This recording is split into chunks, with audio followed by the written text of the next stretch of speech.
Hello everyone, in this video I'm going to show you how to change Gmail phone number on your phone.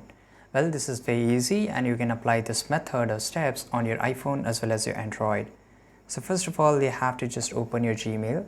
On the top right, you will see your profile icon. Tap on it, go to the Google account here, and once you have opened it, just go to your personal info. In the personal info, you will see your phone number. Now just tap on it, and to change it, here you can see it will just load for a few seconds, and you can just change your phone number just by clicking on one of the phone number, right? If you haven't added any phone number till now, you can do one thing, you can just change, or you will get option to add your phone number right now. So here you will get this option of pencil icon, so just click on it. If you want to delete, you can just click on dustbin icon and it will get deleted. Now it will ask you to continue, so just tap on continue here, and here sometimes there is a security log which you need to open up.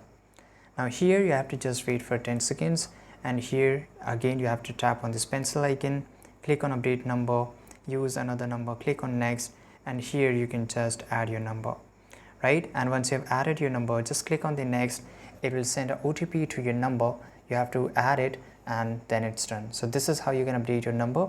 I hope you found this video very useful. Subscribe.